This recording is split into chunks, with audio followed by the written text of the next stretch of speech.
Bueno, primero me gustaría ceder la palabra a Félix Samaniego, que la verdad es que estoy bastante emocionada de que esté con nosotros. Es el presidente de FEATC, la Federación Vasca de Daño Cerebral, y también es presidente de ATC, de la Asociación de Daño Cerebral de aquí, de Gasteiz. Darle las gracias por haber acudido aquí a apoyar nuestra iniciativa. Deciros que el DCA infantil lleva muchos años de retraso en cuanto, si comparamos con el DCA en adultos, pero nuestra lucha se basa en la lucha del movimiento asociativo que ya iniciaron ellos hace 20 y tantos años. Por eso para mí es bastante emotivo que estén aquí a nuestro lado. Y sin otro preámbulo, bueno, le doy la palabra a Félix. Arratsalde de hoy. Muchas gracias a Yolanda por dejarnos estar a su lado. Voy a ir muy rápido porque el testimonio más importante es el de ellas, que desde luego que como personas debería ser enriquecedor para todos y hacernos pensar muchas cosas. Pero bueno, hace más de 20 años que se crearon las asociaciones de daño cerebral adquirido y fue iniciativa de familias afectadas que sentíamos que teníamos que hacer algo para reivindicar un espacio para las personas de daño cerebral adquirido. Este espacio estamos consiguiendo ir creándolo entre todos los miembros de la sociedad y a pesar de que quedan muchas reivindicaciones encima de la mesa, vamos avanzando y reconociendo las necesidades del colectivo que por desgracia cada día son más grandes porque, bueno, como sabemos todos, el daño cerebral adquirido proviene en los ictus, cada vez se dan a edades más tempranas y cada vez hay más casos que la tecnología, la ciencia avanza mucho para salvar vidas, pero por desgracia el nivel de inversión para mantener una calidad de vida no va a la par. Ahora nos vemos reflejados en esta asociación que se ha creado y que intentan abrir otro hueco, si cabe, más importante todavía, que es el daño cerebral adquirido infantil, que hablamos que son personas que son nuestro futuro. Invertir en estos niños y niñas es invertir en el futuro y que todo lo que se consiga invertir cuando son pequeños y puedan mejorar, pues es crearles como hacerles personas y que puedan devolver luego a la sociedad todas las cosas que les damos. Necesitan equipos específicos multidisciplinares que aborden el daño cerebral adquirido de forma global, que de momento no están a su disposición. Y por esto apoyamos las reivindicaciones de esta asociación compañera, porque también ellos forman parte, además, de la Asociación Nacional, de la Federación Nacional, que se llama FEDACE, y el lema, además, que se tiene en el daño cerebral adquirido es que una vida salvada merece la pena ser vivida con dignidad. Y todavía más en estos casos que representan mis compañeras. Te dejo. Vale, es que ricasco. Vale. Bueno, la verdad es que hemos tenido, como ha dicho el presidente, hemos tenido que elegir entre proyectar el documental o poder hablaros en la exposición del documento que presentó Osakidetza. Por falta de tiempo y por protocolo hemos decidido pues hablar solamente del documento. Creo que es más importante poderos dar nuestra opinión. Y si habéis podido ver el documental, espero que os haya parecido interesante y si no, lo podéis ver en la dirección que os pasamos, www.estoyaquimeves.info. Bueno, quiero presentaros a las personas que tengo el placer de que me acompañen. Aparte de Félix, está Merche López Aguayo, que es madre de la asociación, madre de una niña de Bilbo. Luego está también a Blanca de Eusebio, que también la conocéis, que estuvo en la anterior comparecencia, que es de aquí de Gasteiz, y madre de un niño también afectado, y socia de Iroamabi. Supongo que como ya conocéis la problemática que nos atañe y nos conocéis también a nosotros, lo que voy a ir directamente es a presentaros el trabajo que se ha llevado a cabo en relación al DCA infantil y que fue solicitado además por esta Cámara. Quizás, bueno, nos hubiera gustado que el texto hubiera sido presentado directamente por el propio Departamento de Salud, pero el tiempo pues apremia y llevamos bastante tiempo sin haber recibido de ninguna contestación a las propuestas que les hicimos. Primero de todo, agradecer a todas las personas que han colaborado en la realización del texto. El texto, la verdad es que parece que ha sido consensuado entre todas las partes, pero nuestra participación ha sido mínima y, siendo precisos, mantuvimos una única reunión en la que no había un solo profesional sanitario dedicado a la atención de estos niños. El documento presenta, en nuestra opinión, importantes carencias que además creemos se podían haber solventado si se hubieran confrontado las opiniones de las familias con los profesionales. Creo y estoy segura, bueno, aseguraría que para un gestor o un profesional sanitario reconocer las carencias en un documento escrito, por nuestra experiencia en otros ámbitos de actuación, es complicado, ya que implicaría reconocer un fallo propio. Por el contrario, el DCA es en muchos casos la consecuencia de un éxito sanitario, siempre lo hemos dicho. Es un éxito sanitario, antes no había UCIs pediátricas, ahora las hay. Estos niños antes se morían directamente. Y lo que se trata, como dije en la anterior comparecencia, es de mejorar en la atención. Entonces, lo que voy a intentar es ir por partes. Me gustaría que escucharais los testimonios tanto de Blanca como de Merche. Van a hacer unos testimonios cortitos. Y por último, os hago yo las propuestas, que no estaría nada mal. Me gustaría pediros que se quedaran formalizadas en una PNL. Entonces, doy paso a Merche. Hola. Buenas tardes. Os ha dicho Blanca, yo os voy a contar en un par de minutos mi experiencia, la realidad que hemos vivido en mi casa, en mi familia, para que luego contrastéis con lo que se está exponiendo por parte de Osakidetza, ¿no? Yo soy madre de una niña que con 6 meses tuvo un tumor en la fosa posterior, y de muy mal pronóstico, y afortunadamente tengo a la niña conmigo gracias al Hospital de Cruces, al que le estaré siempre infinitamente agradecida. Pero sí que es cierto que una vez que terminamos la fase crítica de su enfermedad, cuando pasó la quimio, pasó la radio y me mandaron a casa con la niña, me fui a casa sin ningún tipo de indicación para seguir una rehabilitación con ella. Es un tumor en la fosa posterior. La niña le habían quitado parte del cerebro en la parte posterior, con problemas de memoria, con problemas de comprensión, con problemas podía tener también de psicomotricidad. Y yo me fui a mi casa. No había ningún tipo de rehabilitación. No le hicieron ningún tipo de estudio neuropsicológico. Entonces, la cuestión es que los padres muchas veces, cuando, mi experiencia propia y lo que he hablado con otros, cuando pasas por una experiencia tan grave y que te afecta tantísimo, no tienes la cabeza para todo.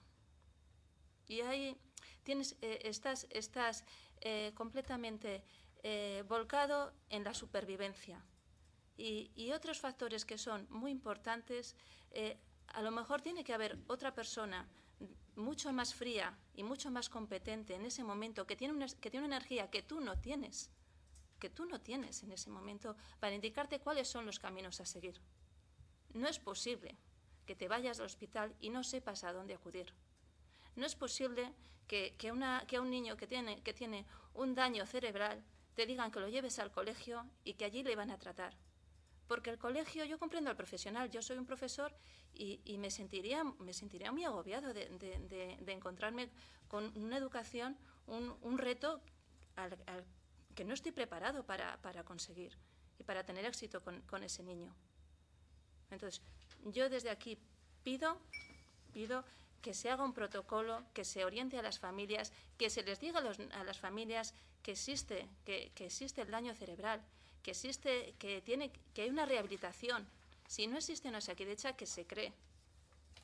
Y que se hable con las familias y se ayude a esos niños y se ayude a esos padres. Porque realmente muchas veces no tenemos la capacidad, no tenemos la energía y no tenemos la fuerza de hacerlo. Años después, mi niña afortunadamente está bien. Pero hoy en día, que tengo la cabeza y la sangre más fría, me di cuenta que podía haber hecho muchas más cosas en ese momento que no hice. Me siento culpable hasta cierto punto, porque mi obligación como madre es sacar todo lo mejor que pueda por mi hija. Y en ese momento no lo pude hacer, yo estoy convencida que no lo pude hacer. Pero es que hoy en día voy a Cruces, hace un mes, y hablo con la neuropediatra y digo que mi hija no está bien y me dicen que no se puede hacer nada más por mi hija. Hoy en día. Ahora ya tengo la fuerza suficiente para decir que eso no es posible, que tiene que haber por parte de Osakidetza, tiene que haber ayuda para los niños y un tratamiento, que no se tiene todo que dejar a la capacidad económica de cada familia. Y hasta aquí llego. Gracias. Bueno, buenas tardes a todos. yo, después de las intervenciones, mi caso ya lo conocéis de la otra vez que estuve aquí. A título personal quiero decir que a mí el texto de Osakidetza me parece una broma de mal gusto, en la que voy a comparar el punto 3, la situación actual en atención sanitaria, recursos profesionales implicados en cada fase, con mi experiencia personal. Y bueno, voy a abreviar, me había preparado un texto, pero bueno, por el tiempo y tal. Tengo que decir que, empezando por la fase aguda, debo indicar que aquí en Vitoria no hay UCI pediátrica. A mí me lo pusieron en la UCI normal de adultos y no fue trasladado a ningún sitio. La rehabilitación en la fase subaguda, que pone aquí en plantas de hospitalización, neuropediatría, rehabilitación, bueno, fue nula, absolutamente falso, o sea, no recibió nada. Al alta nos lo llevamos a casa, como bien os dije la otra vez, sin ningún tipo de orientación, sin respuestas, sin absolutamente nada. En el hospital no se recibe ningún tipo de rehabilitación, ni física, ni de logopedia, ni neuropsicológica. Nadie le valora las secuelas. Es más, últimamente me he dedicado a llamar tanto a Txagorritxu como a Santiago, que conoceréis los dos hospitales, para preguntar por este tipo de rehabilitación, y nadie, absolutamente nadie, conoce esto. Después, se habla de atención temprana, en la que, bueno, sí que se le derivó ahí, pero por el tiempo en el que estábamos, que empezaba verano, se quedó fuera porque se fueron de vacaciones. En un niño que acaba de salir de una fase aguda, a punto de morirse, atención temprana, coge vacaciones y te lo llevas a casa, tal y como está, y sin ninguna orientación y sin ninguna prestación de ningún tipo. Después acudió 15 días hasta que cerraron, y luego se quedó fuera por cumplir los 3 años. Es un servicio de Diputación que va desde los 0 a los 3 años. Después de los 3 años, pues bueno, lo que tuvimos es un peregrinar de sitios que se nos iban ocurriendo a nosotros mismos, porque no sabíamos lo que necesitaba. El niño no hablaba, el niño no dirigía la mirada, pero las indicaciones de la neuróloga eran siempre que no le hicieras mucho caso para que se esforzara, que le llevaras a un aula normal.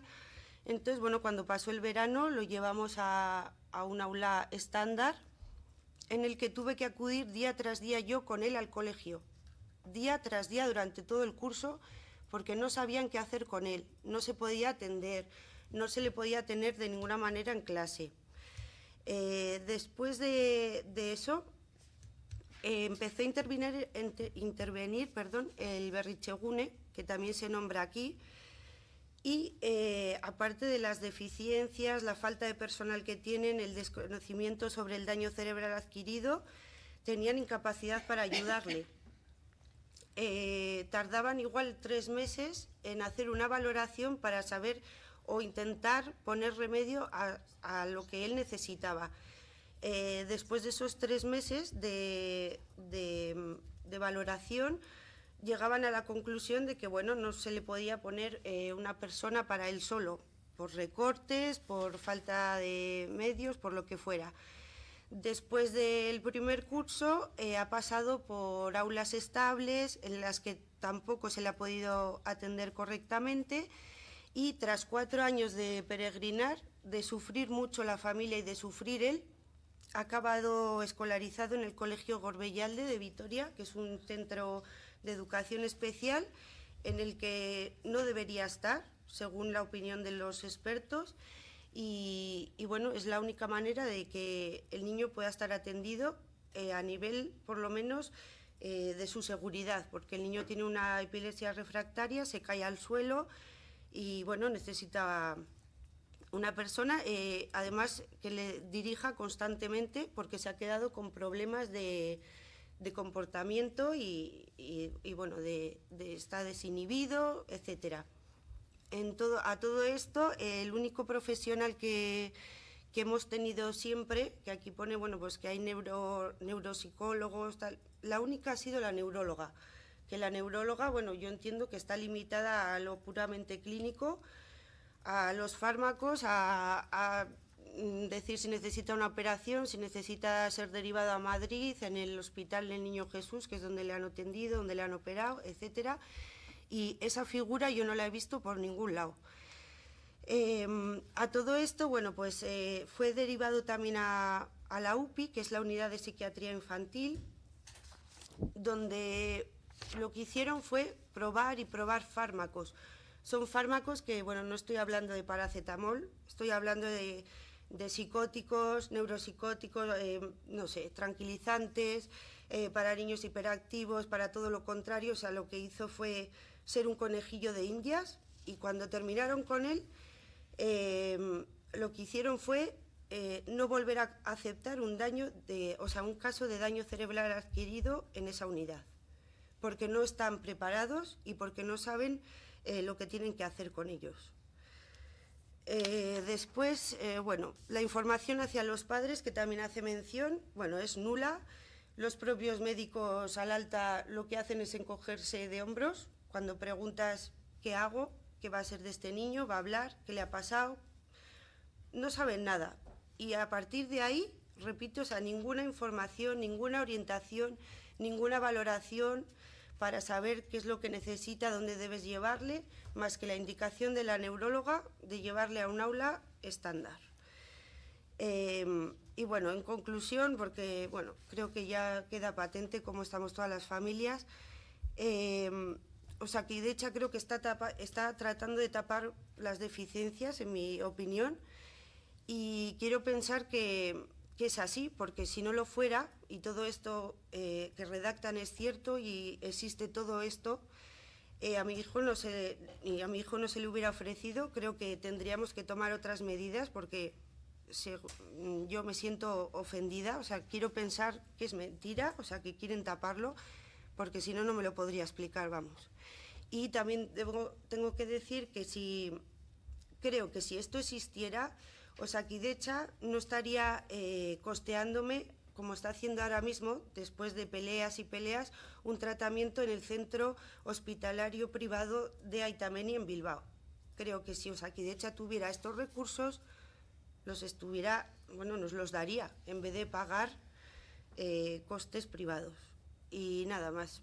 Me gustaría añadir, bueno, que falta en el escrito una mención muy importante, la atención a los padres, psicológica, que somos los grandes olvidados y los que llevamos el peso tanto de la enfermedad como del dolor que esta nos supone, y a los que hay que añadir el desamparo al que estamos expuestos. Y muchas gracias por darnos voz.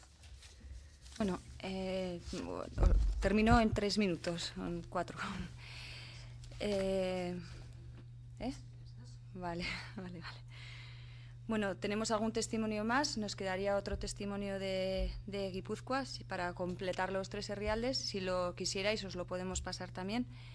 Y volviendo al texto, os tengo que decir que no hemos sabido por dónde cogerlo. La verdad es que, como dice Blanca, ha sido ofensivo.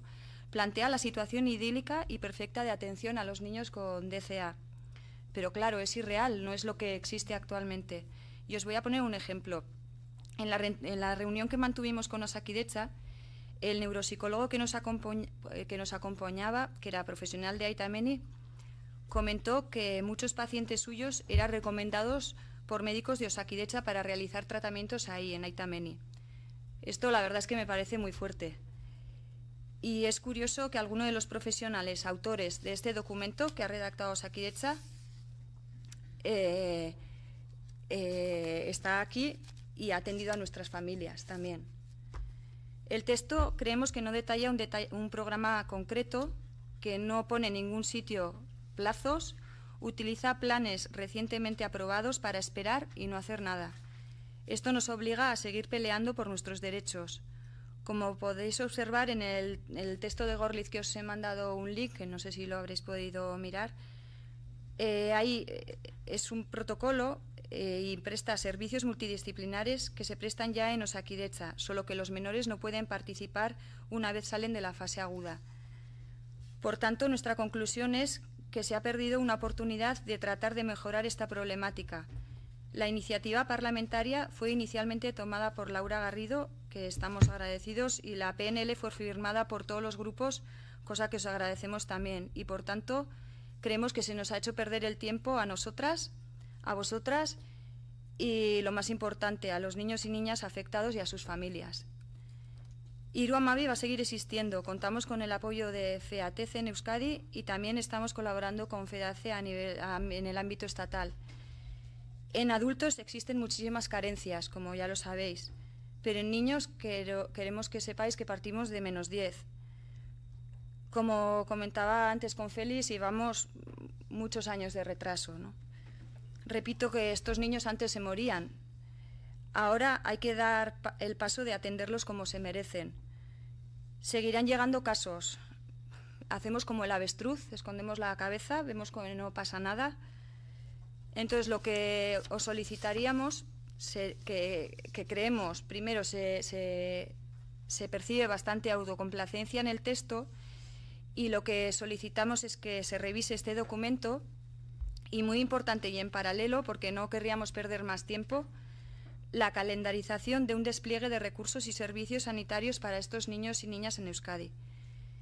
Echamos en falta la creación de programas concretos de rehabilitación neurológica, tal y como están protocolarizados en Gorliz y en Aita Menni, centro privado con el que Osakidetza tiene un convenio para adultos en Guipúzcoa. Podéis mirar la diferencia claramente que existe entre este documento y simplemente con el documento que está colgado en la página web de Osakidetza, que lo habéis podido recibir. Mientras que en adultos se protocolariza y se crean programas de atención multidisciplinar para el DCA, que sabemos que también son escasos por las conversaciones que hemos mantenido, los menores son mandados a las familias y a la escuela sin un abordaje holístico de la problemática, como habéis podido escuchar. Si os parece, nos gustaría que os pusierais de acuerdo otra vez para poder realizar la PNL en la que se solicite esto. Cada año, según el texto que habéis podido leer también, se producen 61 nuevos casos entre ictus y traumatismos. Aquí están excluidas otras patologías, tumores cerebrales, encefalitis, meningitis, anoxias, determinados tipos de epilepsias. ¿No es un número suficiente para que existan centros de referencia y protocolos de actuación? Para ser justos, los 61 casos, seguramente de los 61 no presentarán secuelas todos, pero el ictus creemos que es el más grave y los traumatismos de los que nos habla el texto, sinceramente no creo que sean chichones. Son casos de gran trauma para el menor y a su familia que producen discapacidades y a veces muy graves en niños que han nacido sanos. Creemos que no es una emergencia sanitaria, salvo si te toca, y le puede tocar a cualquiera. Y aquí voy a decir el lema que lo dice la Federación también: una vida salvada merece ser vivida con dignidad. Y con esto nada más, daros las gracias, y es que por escucharnos. You can take away my freedom,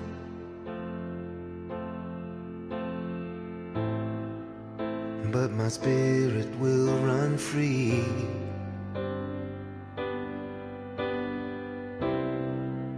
You can take away my vision,